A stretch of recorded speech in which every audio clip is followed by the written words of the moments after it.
Ici Haïti Économie vous apportant votre rubrique économique hebdomadaire, une rubrique préparée par Rudy Bernardin. La gourde baisse cette année 2 fois plus vite que l'an dernier.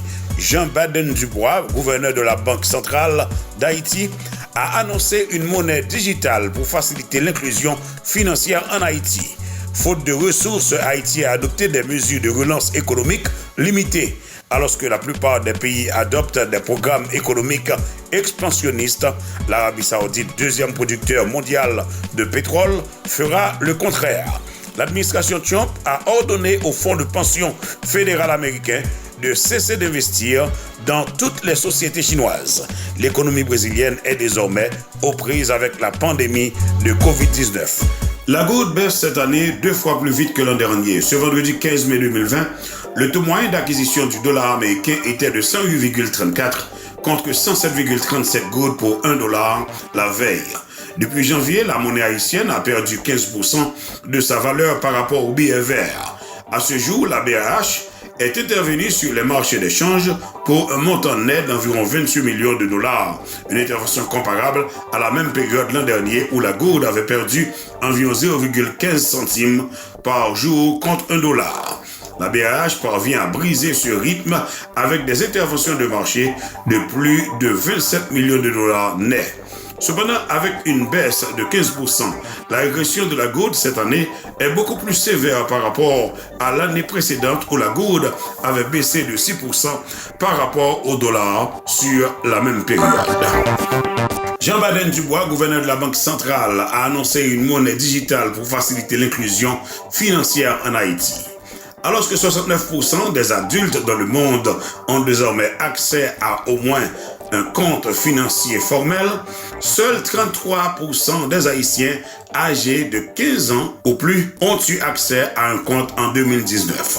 Dans sa quête pour faciliter l'inclusion financière de tout Haïtien, pour réduire le coût d'impression de l'argent et pour moderniser le système de paiement en Haïti, la BRH a annoncé le projet de la Banque centrale de lancer une monnaie numérique. Avec la croissance rapide de la technologie et la façon dont les gens effectuent leurs transactions, et la croissance rapide des monnaies numériques alimentées par la technologie FinTech, de nombreuses banques centrales rattrapent leur retard et jugent nécessaire d'introduire leur propre monnaie numérique. La technologie FinTech est largement utilisée dans les pays sous-développés, en particulier en Afrique, pour donner accès à des services financiers que beaucoup de leurs citoyens n'auraient pas autrement.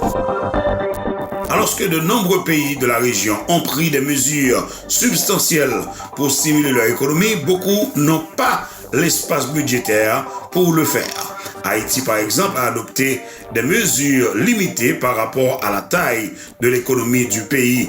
En avril, le gouvernement haïtien avait annoncé une série de mesures fiscales et monétaires dans sa lutte contre les effets économiques de l'épidémie de coronavirus. Certaines d'entre elles comprennent les 3000 gourdes à 1,5 million de personnes qui doivent encore se matérialiser.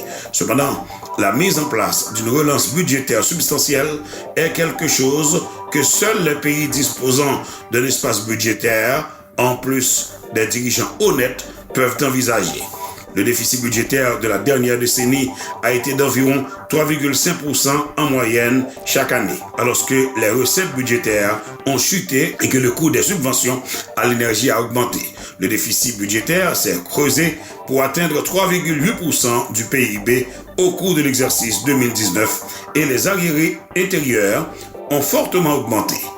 Le ratio de la dette publique au PIB est passé de 40% à 47% au cours de l'exercice. Cette année, le déficit budgétaire devrait atteindre plus de 6% du PIB. Par conséquent, l'économie haïtienne, qui se serait contractée de 0,9% en 2019, devrait connaître un déclin plus marqué en 2020. Alors que la plupart des pays adoptent des programmes économiques expansionnistes, l'Arabie Saoudite, deuxième producteur mondial de pétrole, fera le contraire. Face à la crise de la COVID-19 et à la récession mondiale qui a suivi la plupart des pays, lance d'importants programmes de relance budgétaire pour stimuler l'activité économique intérieure. Les gouvernements tributaires des recettes pétrolières et gazières sont cependant contraints de faire le contraire, car l'effondrement probable à long terme des prix de l'énergie nécessite des dépenses élevées alors que le déficit budgétaire a atteint 9 milliards de dollars au premier trimestre de l'année.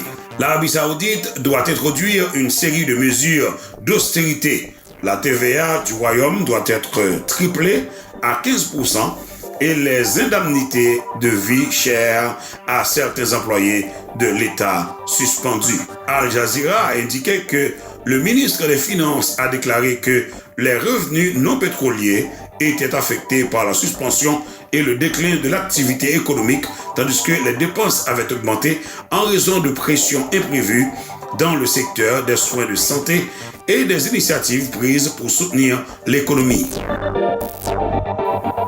L'administration Trump a donc ordonné au fonds de pension fédéral américain, le Thrift Saving Plan, avec environ 600 milliards de dollars sous sa gestion, de cesser d'investir dans toutes les entreprises chinoises. La Maison-Blanche affirme que cela présente des préoccupations de sécurité nationale et pourrait faire l'objet de sanctions. Il y a une clameur croissante parmi les républicains pour concevoir des mesures punitives contre la Chine, qu'ils accusent de dissimuler des faits sur COVID-19. L'économie brésilienne est désormais aux prises avec la pandémie de COVID-19. Le Brésil, la plus grande économie d'Amérique du Sud, devrait désormais se contracter cette année car les mesures de distanciation sociale étouffent les dépenses de consommation. Les entreprises licencient des travailleurs et retardent l'investissement et la fragilité du commerce mondial déprime les exportations. La relance budgétaire et monétaire devrait cependant éviter un effondrement économique plus profond. Les perspectives dépendent de l'ampleur du choc économique ainsi que du rythme de la reprise. Les analystes de Focus Economic prévoient que l'économie se contractera de 3,2% en 2020. Vous avez suivi la rubrique économique de Haïti Économie, un récapitulatif des nouvelles économiques du monde et d'Haïti, préparé par Rudy Bernardin, présenté par Marcus Darboz.